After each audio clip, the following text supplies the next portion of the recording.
All right. What's going on, guys? It is Madman Plant. We are back here at the Heritage Arts and Tattoo Civic Center in Salem, Virginia, where once I shot a fight right here in a giant cage called Cagezilla 2015. And now I'm back here with the podcast, and you hear that guy talking? That's Cheese, and he's going to be the MC at our event coming up next week. Which, if you haven't attended or haven't been to one of my events, which I haven't been either because it's my first one, you're gonna love it. But anyways, we got a great another story coming up about mental health, clarity, and using cannabis over prescription. And we got Becca with us. Welcome, Becca. Hi. I was literally walking around begging people to be on the show, and then Becca unfortunately said yes. She probably regrets that now, but she is here Just with a us. A little bit. Just a little bit. It's awesome. We're live, and people are watching this live, so don't Hey. even worry. Yeah, it's cool because we have a perpetual room, so it just goes live, and then everybody can see it. But one of the things that we talked about recently was your dad, who used to be a cop, Mhm. your love for cannabis, and teaching him, and the benefits that your mom has received. So Yeah. let's really dive into that. Yeah, a couple of years ago, right when COVID hit, my mom had just had a double mastectomy, and she was dealing with a lot of other issues because of the medication she was on. It was affecting her kidneys and other areas of her body, and she was in a lot of pain. She was walking around with a cane, and she could barely stand up straight. She could barely speak. She was so nauseous, and a neighbor of ours gave her some infused honey, and she started just having a little teaspoon of that, and the cane would go down, and she would be able to stand up straight, and she'd be able to have conversations.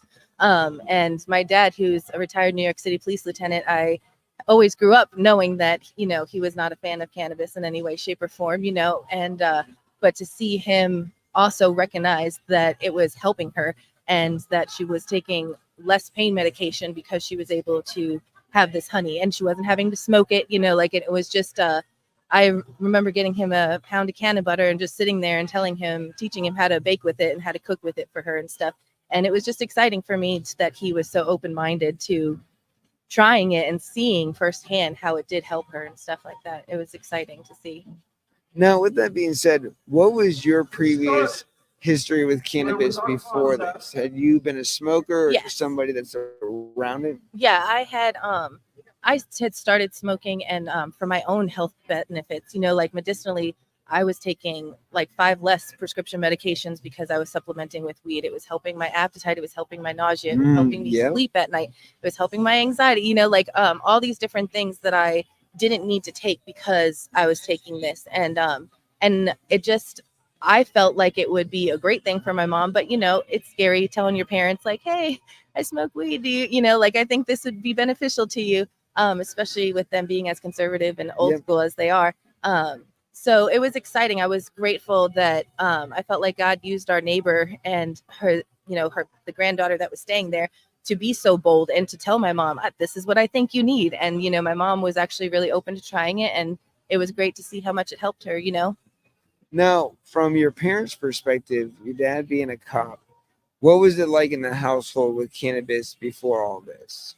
Oh, like growing up, that was just like, I'm very much a daddy's girl. And so I just always respected my father. I knew like drugs were bad, like we grew up with the dare, the whole thing or whatever, drugs are bad, drugs are bad. So I never smoked it. I never did anything. I was a good kid. I was a super good kid. And then as I got older and my health just started to turn for the worse, it was introduced to me as an alternative because I've always been really against taking anything. If I have a headache, I'd rather drink a glass of water and lay down than take some Advil, so to me, I just felt like it helped me so much, and it's hard for me not to advocate for it. I think weed still has such a bad stigma of like, oh, stoners or, like unproductive people or whatever. And it's at the end of the day, like I am so productive in my life because I smoke. And I feel like I am my best self because I smoke, not, you know what I mean? Like, oh yeah. So with that being said, did your mom have any like precautions or hesitations, or was you said she was very open? yeah, I think she was in so much pain. It was kind of like, No, I'll going try through anything at chemo, this going through point. radiation, everything else, like, what could it hurt kind of thing, you know what I mean? And then for it to be so beneficial, I think was awesome for her, and she's past that now, and praise God, she's recovered. Like she's still got another 10 years chemo to do, but she's on her way to recovery. And because of that, like it's not something she feels she needs. And I think that's important for people to know too. There's no addictiveness to it that, when she needed it, she was able to take it. She doesn't need it, she doesn't take it. There was no withdrawal, there was no issues, like she, no addictions or anything like that for it. I think she was very responsible in using it, and she used it when it helped her, and she doesn't feel the need to use it recreationally or medicinally now. But well, yeah, and for the people watching, cannabis is a non-addicted, like I don't really call it a drug, but plant.